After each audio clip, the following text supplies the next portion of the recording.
ಶಸ್ತ್ರತ್ಯಾಗವನ್ನು ಮಾಡಬೇಕು ಪಾಕಿಸ್ತಾನ. ಶಸ್ತ್ರತ್ಯಾಗವನ್ನು ಮಾಡಿ ಮಂಡಿಯೂರಿ ಕೂತ್ಕೊಳ್ಬೇಕಾದಂಥ ಪರಿಸ್ಥಿತಿಗೆ ಪಾಕಿಸ್ತಾನ ಅದರ ಆಯಸ್ಸಿನಲ್ಲಿ ಈಗಾಗಲೇ ಬಂದು ಈ ಹಿಂದೆ ಮಾಡಿತ್ತದು, ಮಂಡಿಯೂರಿತ್ತು ಭಾರತದ ಮುಂದೆ.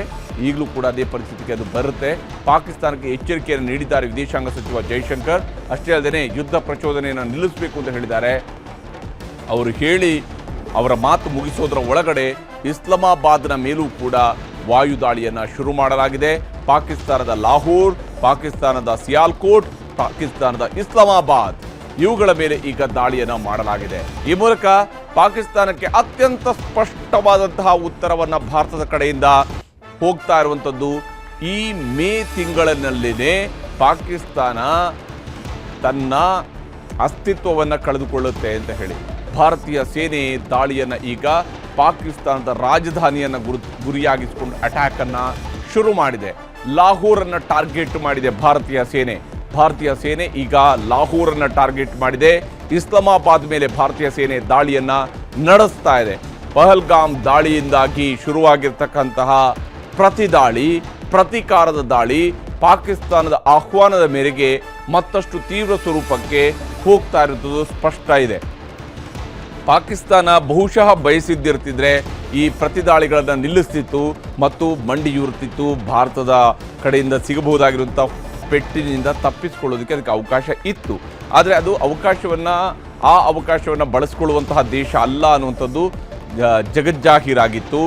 ಈಗ ಪಾಕ್ ಅಪ್ರಚೋದಿತ ದಾಳಿಗೆ ಭಾರತ ತೀವ್ರ ಸ್ವರೂಪದ ಪ್ರತ್ಯುತ್ತರವನ್ನು ಕೊಡ್ತಾ ಇದೆ. ಭಾರತದ ದಾಳಿಗೆ ಪಾಕಿಸ್ತಾನ ಅಕ್ಷರಶಃ ನಲುಗಿ ಹೋಗಿದೆ. ಪಾಕಿಸ್ತಾನದ ಸೇನೆ ಅಕ್ಷರಶಃ ನಲುಗಿ ಹೋಗಿದೆ. ಅವ್ರಿಗೆ ಒಂದು 5 ನಿಮಿಷ ಖುಷಿ ಪಡೋದಕ್ಕೆ ಮಾತ್ರ ಅವಕಾಶ ಇತ್ತು. ಅವರು ಕಳಿಸಿದಂತಹ ಮೊದಲ ಡ್ರೋನ್ ಬಂದು ಜಮ್ಮುವಿನಲ್ಲಿ ಸ್ಫೋಟಗೊಳ್ಳೋ ತನಕ ಮಾತ್ರ ಅವ್ರಿಗೆ ಖುಷಿ ಇತ್ತು. ಆ ಮೊದಲ ಸ್ಫೋಟವೇ ಪಾಕಿಸ್ತಾನದ ಪಾಲಿನ ಅಂತಿಮ ಸ್ಫೋಟವೂ ಕೂಡ ಆಗಿರುತ್ತೆ. ಯಾಕೆಂದರೆ ಪಾಕಿಸ್ತಾನಕ್ಕೆ ಈಗ ತಿರುಗೇಟು ಕೊಡುವಂಥದ್ದನ್ನು ಎಲ್ಲ ಸ್ವರೂಪದಲ್ಲೂ ಕೂಡ ಭಾರತ ಶುರು ಮಾಡಿದೆ. ಭಾರತದ ಕಡೆಯಿಂದ ಪಾಕಿಸ್ತಾನದ ಲಾಹೋರ್, ಸಿಯಾಲ್ಕೋಟ್ ಹಾಗೆಯೇ ಇಸ್ಲಾಮಾಬಾದ್ ಈ 3 ಕಡೆಗಳಲ್ಲೂ ಕೂಡ ದಾಳಿ ನಡೀತಾ ಇದೆ. ಬಹಳ ತೀವ್ರ ಸ್ವರೂಪದಲ್ಲಿ ದಾಳಿ ಮಾಡ್ತಾ ಇದೆ. ಪಾಕಿಸ್ತಾನದಿಂದ ಹಮಾಸ್ ಮಾದರಿಯ ಕ್ಷಿಪಣಿಗಳ ಬಳಕೆಯೂ ಕೂಡ ಆಗಿದೆ.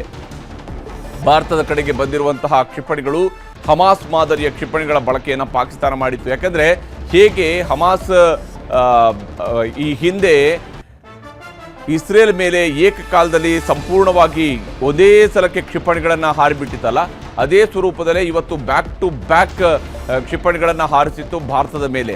ಹಮಾಸ್ ಮಾದರಿ ಮಿಸೈಲ್ಗಳನ್ನು ಬಳಕೆಯನ್ನು ಕೂಡ ಮಾಡಿತ್ತು ಪಾಕಿಸ್ತಾನ. ಆದರೆ ಹಮಾಸ್ ಯಾವ ಸ್ವರೂಪದಲ್ಲಿ ಕ್ಷಿಪಣಿಗಳನ್ನು ಇಸ್ರೇಲ್ನ ಒಳಗಡೆ ಅಟ್ಟಿತ್ತು, ಹಾಗೆಯೇ ಪಾಕಿಸ್ತಾನ ಕ್ಷಿಪಣಿಗಳನ್ನು ಭಾರತದ ಒಳಗಡೆ ಅಟ್ಟಿತ್ತು. ಆದರೆ ಪಾಕಿಸ್ತಾನದ ಆ ಕ್ಷಿಪಣಿಗಳನ್ನು ಆಕಾಶದಲ್ಲಿನೇ ಉರುಳಿಸುವಂಥ ಕೆಲಸವನ್ನು ಭಾರತದ ಡಿಫೆನ್ಸ್ ಸಿಸ್ಟಮ್ ಮಾಡಿದೆ.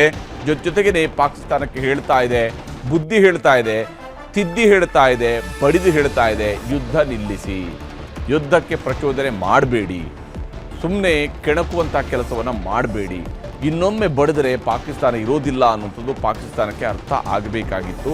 ಆದರೆ ಪಾಕಿಸ್ತಾನ ಅರ್ಥ ಮಾಡಿಕೊಳ್ಳುವಂತಹ ದೇಶ ಅಲ್ಲ. ಪಾಕಿಸ್ತಾನದ ಕ್ಷಿಪಣಿಗಳನ್ನು ಭಾರತೀಯ ಸೇನೆ ಈಗಾಗಲೇ ಪುಡಿಗಟ್ಟಿದೆ. ಭಾರತದ ಮೇಲೆ ಹಮಾಸ್ ಮಾದರಿಯೇ ಮಿಸೈಲ್ಗಳ ಬಳಕೆಯನ್ನು ಪಾಕಿಸ್ತಾನ ಮಾಡಿತ್ತು. ಪಾಕಿಸ್ತಾನದ ಕ್ಷಿಪಣಿಗಳನ್ನು ಭಾರತೀಯ ಸೇನೆ ಪುಡಿಗಟ್ಟಿದೆ. ಅಷ್ಟೇ ಅಲ್ಲ, ಪುಡಿಗಟ್ಟಿದ ನಂತರದ ಯುದ್ಧ ಇದೆಯಲ್ಲ, ಪುಡಿಗಟ್ಟಿದ ನಂತರದ ಅಸ್ತ್ರಗಳ ಪ್ರಯೋಗ ಇದೆಯಲ್ಲ, ಅದು ಬೇರೆಯ ಹಂತಕ್ಕೆ ಹೋಗ್ತಾ ಇದೆ. ಪಾಕಿಸ್ತಾನದ ಒಳಗಡೆ ಈಗಾಗಲೇ ಭಾರತದ ವಾಯುಪಡೆಗಳು ನುಗ್ಗಿದಾವೆ. ಹಮಾಸ್ ಮಾದರಿಯಲ್ಲಿ ಭಾರತದ ಮೇಲೆ ಏನು ಮಿಸೈಲ್ಗಳನ್ನು ಬಳಕೆ ಮಾಡ್ತೋ ಅದಕ್ಕೆ ಅತ್ಯಂತ ತೀವ್ರ ಸ್ವರೂಪದಲ್ಲಿ ಉತ್ತರವನ್ನು ಭಾರತ ಕೊಡ್ತಾ ಇದೆ. ಪಾಕಿಸ್ತಾನದ ಒಳಕ್ಕೆ ನುಗ್ಗುವಂತಹ ಕೆಲಸವನ್ನು ಅಲ್ಲಿಯ ಲಾಹೋರ್ ಹಾಗೆಯೇ ಇಸ್ಲಾಮಾಬಾದ್ ಇವುಗಳಿಗೆ ನುಗ್ಗಿ ಹೊಡೆಯುವಂತಹ ಕೆಲಸವನ್ನು ಭಾರತ ಮಾಡ್ತಾ ಇದೆ. ಏರ್ ಸ್ಟ್ರೈಕ್ ಪಾಕಿಸ್ತಾನಕ್ಕೆ ಮುಂದುವರೆದಿದೆ. ಪಾಕಿಸ್ತಾನದ ಪಾಲಿಗೆ ಏರ್ ಸ್ಟ್ರೈಕ್ ಮುಂದುವರೆದಿದೆ. ಪಾಕಿಸ್ತಾನದ ಒಳಕ್ಕೆ ಈಗ ನುಗ್ಗಿರುವಂತಹ ಭಾರತ ಇಸ್ಲಾಮಾಬಾದ್ ಮೇಲೆ ಭಾರತೀಯ ವಾಯುಸೇನೆ ದಾಳಿಯನ್ನು ಶುರು ಮಾಡಿರುವಂಥದ್ದು. ಪಾಕಿಸ್ತಾನದ ರಾಜಧಾನಿಯನ್ನು ಗುರಿಯಾಗಿಸಿ ಅಟ್ಯಾಕ್ ಮಾಡಲಾಗ್ತಾ ಇದೆ. ಪಾಕಿಸ್ತಾನದ ರಾಜಧಾನಿಯ ಮೇಲೆ ಲಾಹೋರನ್ನು ಕೂಡ ಭಾರತೀಯ ವಾಯುಪಡೆಗಳು ಟಾರ್ಗೆಟ್ ಮಾಡಿದ್ದಾವೆ. ಅದಾದ ನಂತರ ಇಸ್ಲಾಮಾಬಾದ್ ಮೇಲೆ ಭಾರತೀಯ ಸೇನೆ ದಾಳಿಯನ್ನು ನಡೆಸೋದಕ್ಕೆ ಶುರು ಮಾಡಿದೆ.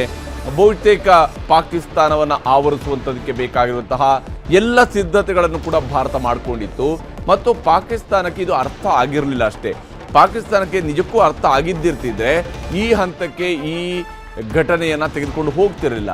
ಹೌದು, ಭಾರತ ದಾಳಿ ನಡೆಸಿರುವಂಥದ್ದು ವಿಶ್ವಕ್ಕೂ ಹೇಳಿತ್ತು, ನಾವು ಮಾಡಿರುವಂಥದ್ದು ಕೇವಲ ಪಾಕಿಸ್ತಾನದ ಉಗ್ರರ ಶಿಬಿರಗಳನ್ನು ಧ್ವಂಸ ಮಾಡೋದು ಅಂತೇಳಿ. ಉಗ್ರರ ಶಿಬಿರಗಳನ್ನು ಇದಾದ ಮೇಲೆ ಈಗ ಪೇಶಾವರವನ್ನು ಕೂಡ ಭಾರತದ ಸೇನೆ ಟಾರ್ಗೆಟ್ ಮಾಡ್ತಾ ಇದೆ. ಉತ್ತರದಿಂದ ದಕ್ಷಿಣದವರೆಗೆ ಬಹುತೇಕ ಪಾಕಿಸ್ತಾನವನ್ನು ನಿರ್ನಾಮ ಮಾಡೋದಕ್ಕೆ ಬೇಕಾಗಿರುವಂತಹ ಪ್ರಯತ್ನಗಳನ್ನು ಈಗ ಭಾರತ ಶುರು ಮಾಡಿದೆ. ಭಾರತದ ಮೇಲೆ ಹಮಾಸ್ ಮಾದರಿಯಲ್ಲಿ ಮಿಸೈಲ್ಗಳನ್ನು ಪಾಕಿಸ್ತಾನ ಬಳಕೆ ಮಾಡಿರೋದ್ರಿಂದಾಗಿ ಪಾಕಿಸ್ತಾನನೇ ಹೇಳ್ಕೊಂಡಿದೆ, ನಾನು ಈ ವಿಶ್ವದ ಭೂಪಟದಲ್ಲಿ ಇರೋದಕ್ಕೆ ಲಾಯಕ್ಕಿಲ್ಲ ಅಂಥೇಳಿ. ಹೀಗಾಗಿ ಪಾಕಿಸ್ತಾನವನ್ನು ಸಂಪೂರ್ಣವಾಗಿ 100ರಿಂದ 150 ಕ್ಷಿಪಣಿಗಳನ್ನು ಈಗಾಗಲೇ ಭಾರತ ಉಡಾಯಿಸಿದೆ. ಪಾಕಿಸ್ತಾನದ ಬೇರೆ ಬೇರೆ ಕಡೆಗಳಲ್ಲಿ ಅಂಬಾಲಾದಿಂದ ಇಸ್ಲಾಮಾಬಾದ್ ಮೇಲೆ ಕ್ಷಿಪಣಿ ದಾಳಿಯನ್ನು ಮಾಡಲಾಗ್ತಾ ಇದೆ.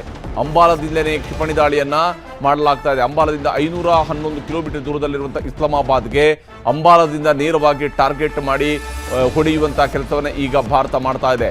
ಪಾಕಿಸ್ತಾನದಿಂದ ಹಮಾಸ್ ಮಾದರಿಯ ಕ್ಷಿಪಣಿಗಳ ಬಳಕೆ ಆಗಿರುವಂಥ ಕಾರಣಕ್ಕಾಗಿ ಅದೇ ಸ್ವರೂಪದಲ್ಲಿ ಸ್ಟ್ರೈಕ್ ಮಾಡಲಾಗ್ತಾ ಇದೆ. ಈಗ ಪಾಕಿಸ್ತಾನದ ಮೇಲೆ, ಭಾರತದ ಮೇಲೆ ಹಮಾಸ್ ಮಾದರಿ ಮಿಸೈಲ್ಗಳ ಬಳಕೆಯನ್ನು ಮಾಡಿತ್ತು.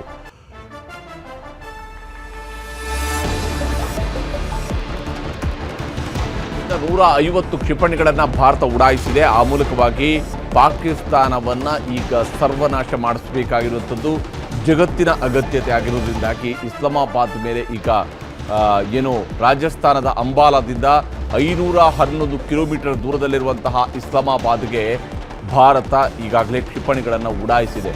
100ರಿಂದ 150 ಕ್ಷಿಪಣಿಗಳ ಮೂಲಕವಾಗಿ ಈಗ ದಾಳಿಯನ್ನು ನಡೆಸಲಾಗ್ತಾ ಇದೆ. ಒಂದೊಂದು ಹೋಗಿ ಬಿದ್ದಾಗಲೂ ಕೂಡ ಪಾಕಿಸ್ತಾನಕ್ಕೆ ತಾನು ಮಾಡಿರುವಂಥ ಒಂದೊಂದು ತಪ್ಪುಗಳು ಕೂಡ ಅರ್ಥ ಆಗಬೇಕು.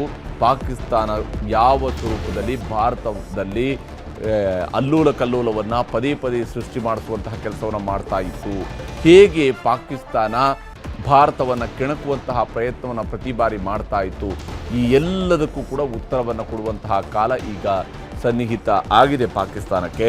ಕನ್ನಡಿಗರ ನೆಚ್ಚಿನ ನ್ಯೂಸ್ 18 ಕನ್ನಡ ಈಗ ವಾಟ್ಸ್ಆಪ್ನಲ್ಲೂ ಲಭ್ಯ.